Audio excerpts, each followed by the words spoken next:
नमस्कार दोस्तों, आज पाकिस्तान की क्या हालत हुई है और इन दो टेस्टों को बांग्लादेश ने जिस तरह से जीता है। पहला टेस्ट 10 विकेट से, दूसरा टेस्ट 6 विकेट से। आप सोच सकते हैं कि पाकिस्तान की क्या हालत कर दी है बांग्लादेश ने।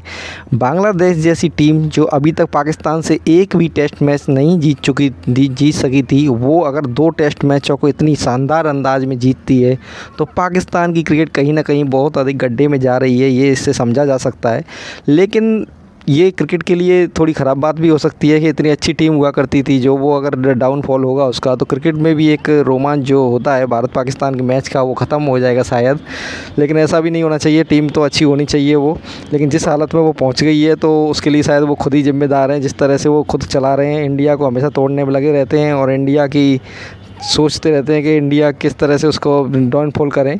जब इंडिया वर्ल्ड कप में जितना शानदार प्रदर्शन कर रहा था, इंडियन बॉलर ने क्या बाट लगा रखी थी सबकी, तब पाकिस्तानी जो बैट्समैन थे बड़े बड़े, जैसे रिजवान उल हक एक नाम था, उन्होंने क्या आरोप लगाए थे कि इंडियन बॉलर्स की स्विंग इतनी ज़्यादा क्यों हो रही है, शायद उनको एक अलग बॉल दी जा रही है, एक अलग तरह की बॉल दी जा रही है। मतलब इस तरह के आरोप लगाए जाते हैं, वो बॉल से छेड़छाड़ कर रहे हैं, इस तरह के आरोप लगा रहे थे वो।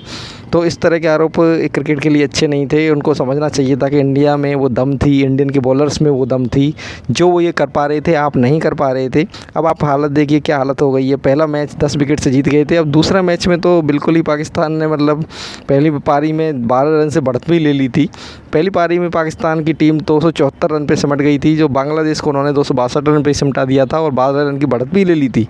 उसके बावजूद भी क्या हुआ कि दूसरी पारी में वो 174 रन पे ही सिमट गए और 185 रन का टारगेट मिला था और बांग्लादेश ने वो 4 विकेट खो के पार कर लिया, यानी कि 6 विकेट से इस तरह से अपनी विक्ट्री हासिल की। इसमें आप देख सकते हैं कि जो पहली पारी में लिटन दास की जो बल्लेबाजी रही, उन्होंने 138 रन बनाए बांग्लादेश की तरफ से और बांग्लादेश के स्कोर को एक सम्मानजनक स्कोर पर तक पहुँचाया। अगर वो शायद नहीं टिकते और इतने रन नहीं बनाते तो शायद बांग्लादेश की हालत बहुत ख़राब हो जाती और उस कंडीशन में पाकिस्तान को एक बड़ी लीड मिल जाती और दूसरी पारी में कम रन बनने के बावजूद भी पाकिस्तान एक बड़ा स्कोर खड़ा कर देता और उस कंडीशन में बांग्लादेश शायद इतना रन नहीं बना पाता है, क्योंकि चौथी पारी का जो प्रेशर होता है वो बहुत ज़्यादा होता है, विकेट भी टूट चुकी होती है। और इसके बाद ये दोनों टेस्ट भी एक ही वहाँ हुए, रावलपिंडी में हुए दोनों के दोनों टेस्ट, तो शायद उस वजह से भी हालत और ख़राब हो गई होगी पिचों की।